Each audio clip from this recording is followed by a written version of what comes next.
السلام عليكم ورحمة الله. الناس اللي هي بتتكلم عن المحتوى الهادف والمحتوى التافه والحاجات الكويسة والحاجات الوحشة اللي بيقدموها اليوتيوبرز والناس اللي هي مشهورة والكلام ده كله. بص، يعني نصيحة أخوية، لو أنت هتقدم محتوى، الأفضل إنك أنت تقدم محتوى هادف، لأنك أنت كده كده هتحاسب عليه سواء دنيا أو آخرة، وكل حاجة بتترد، يعني كل حاجة زي ما بيقول لك السلف ودين، وكما تدين تدان، وكل ساق سيسقى بما سقى. تمام؟ فاللي أنت بتعمله في اليوتيوب او على مواقع التواصل الاجتماعي او على اي صفحه من صفحاتك، او بمعنى اصح اي حاجه بتنشرها انت مسؤول عنها، ايا يكن وضعها ايه او ايا يكن اساسها ايه. يعني عندكم مثلا قناتي دي على اليوتيوب، انا في بدايتها علشان انشرها او علشان اعمل ليها شير كبير او شو كبير او تجيب مشتركين او مشاهدين او مشاهدات كتيره والكلام ده كله، جبت فيها اتفه فيديوهات ونشرتها. تمام؟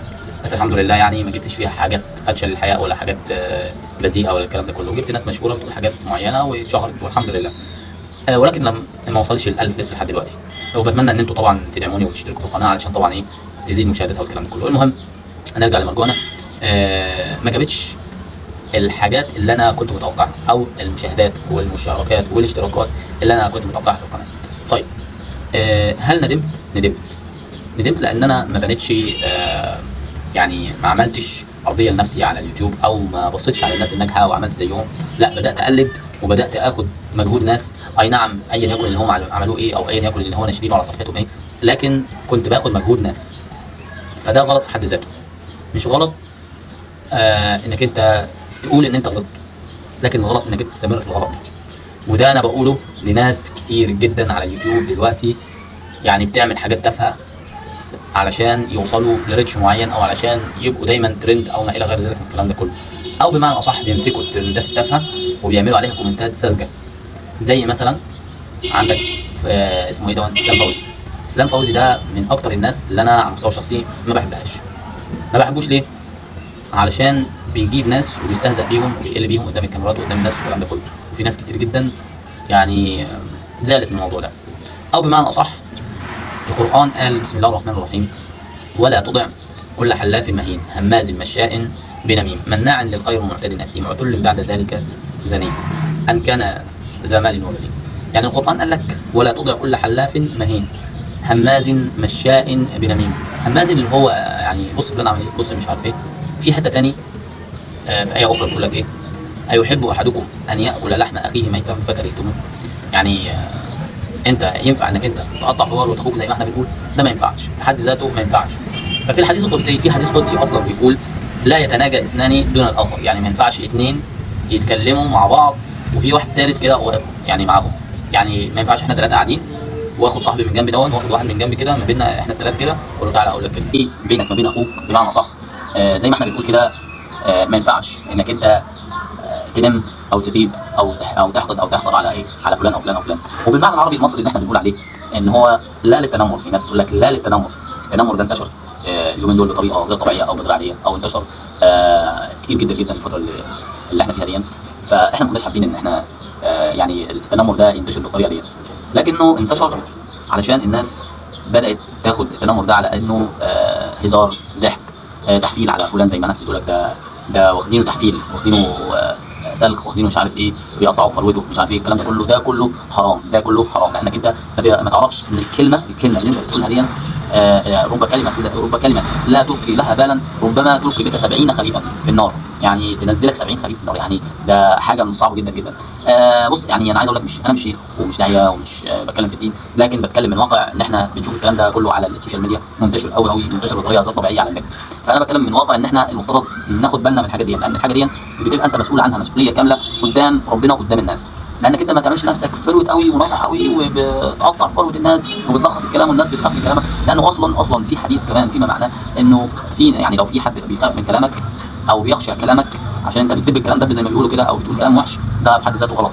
في كمان حديث فيما معناه انك انت لو قلت لفلان ده مثلا لابس تيشيرت مش حلو او لابس جاكيت مش حلو او لابس قميص مش حلو، ما ينفعش اصلا تقول له قدام الناس كده، او انك انت تقول له القميص ده مش حلو فانت تزعله فتسيء اليه فتقل من نفسيته او معنويته مع نفسه قدام الناس. يعني الرسول صلى الله عليه وسلم لما قال لك الكلمه الطيبه صدقه، فبص انت بقى عكسها بقى، يعني بص عكسها عكس السيئه الحسنه.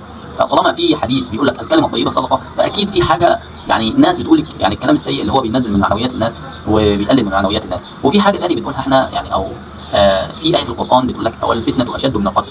ليه الفتنه اشد من القتل؟ لان الكلام ده بيبقى بيسخن البني ادم ده، فبيروح يقتل الشخص الفلاني ده. فعارف انت لما تيجي تقول لواحد ده فلان قال عليك كذا وكذا وكذا وكذا وكذا وكذا وكذا، تفضل بقى ايه تقول عليه كذا كذا الكلام ده كله، فتبدا بقى ايه تسخن الشخص ده فدمه يغلي والكلام ده كله، فيقوم بقى مش شايف قدامه. اذا كانت بقى مراته فيروح يقتلها، اذا كان اخوه فيقتله، اذا كان صاحبه فيقتله. وقت الغضب الشيطان حاضر، جهزت الكلام سخنته على الكلام ده كله، فبيروح بقى مش شايف بقى قدام، خلاص بقى اتشحن منك، شحنته فولته على الاخر، خلاص مليت التانك بتاع النفسيه بتاعته من ناحيه فلان دوت، خلاص بقى ما تستناش غير ان هو يعمل حاجه وحشه. او بمعنى اصح، انت اذا ما كانش هيقتله او اذا كانش هيؤذيه بدنيا فهيؤذيه معنويا، او ان ما اذاهوش نفسيا او معنويا فهيبقى حبل الود وحبل المحبه ما بينهم وما بين بعض انقطع.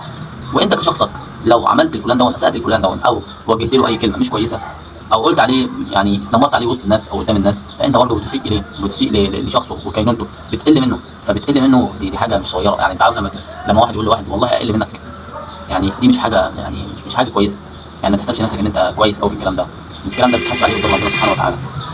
ربنا اسمه الحليم واسمه العفو واسمه الغفور واسمه الرحيم واسمه الرحمن وفي العفو عند المقدره.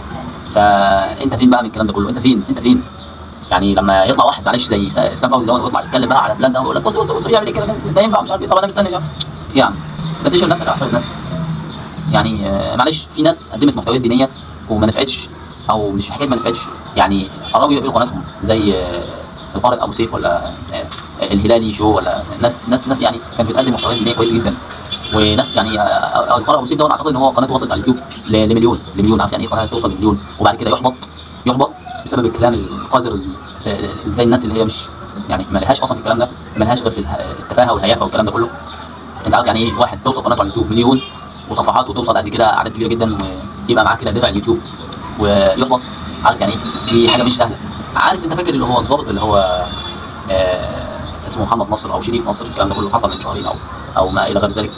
مات بسبب التنمر وبسبب الناس اساءت اليه والكلام ده كله. مات بسبب حاجه زي كده. الناس اللي عندها دم وبتحس يعني حياتها ما بتطولش او بتموت بسبب الحاله النفسيه، بيجي لهم سكته قلبيه، بيقعد بقى جواه يتحرق من جواه. فالكلمه الطيبه صدقه. في كلمه ثاني، في حديث ثاني بيقول لك شوف يعني شوف المعنى بقى ايه، شوف المعنى اللي جاي ده ايه. ان في واحده على ايام الرسول صلى الله عليه وسلم كانت بتصلي بتصوم بتزكي بتقيم الليل بتعمل كل حاجه خير. يعني بتعمل كل حاجه خير. قالوا للرسول صلى الله عليه وسلم، قالوا له يا رسول الله انها صوامه قوامه يعني بتعمل كل حاجه خير الا بقى ايه، الا حاجه واحده بس. ايه هي بقى؟ الا انها بتؤذي جيرانها بلسانها. الرسول صلى الله عليه وسلم قال انها في النار. عارف يعني ايه في النار؟ تخيل انت تعمل كل حاجه خير، كل حاجه حلوه وكويسه كده، الا انك بس لسانك مش كويس مع الناس. فاللسان لسانك كالاسد، ان امسكته احترسك وان اطلقته افترسك. فنخلي بالنا من كلامنا ومن كلماتنا ومن محتوانا اذا كان هادف ولا تافه، فاحنا بنحاسب عليه دنيا واخره. ما تبصش على ريتش الدنيا، ما تبصش على الترندات، ما تبصش على الكلام ده كله، ما تبصش على انك انت بتنمر على الناس والكلام ده. ما تطلعش على حساب الناس يعني. حاول تنقي كلامك، حاول تبقى مكان الشخص ده، حاول كده تبقى ورا حيطه، تمام، واقف ورا حيطه كده، والحيطه الثانيه الناحيه الثانيه كده في اثنين بيتكلموا عليك وبيقطعوا فرق. انت تعمل ايه بقى؟ اخر حاجه عايز اقولها، في ابن القيم قال من نم اليك نم عليك.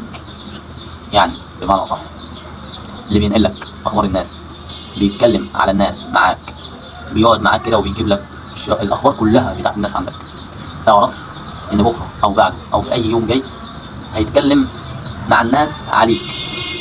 وما تنتظرش بقى منه خير ولا شر، ما تنتظرش بقى منه هو يتكلم عليك باي طريقه ايا يكن ايه. انتظر منه ان هو هيلقي بكل ما اوتي من اخبارك الى الناس. فمن نم اليك نم عليك. شكرا، السلام عليكم. اخيرا ما تشتركوش، ما تنسوش تشتركوا في القناه وتفعلوا زر الجرس، تمام، وتدعمونا بقى يعني لعل وعسى القناه يعني تزيد من المشاهدات والكلام ده كله او المشتركين، عشان القناه لسه اقل من 1000 يعني.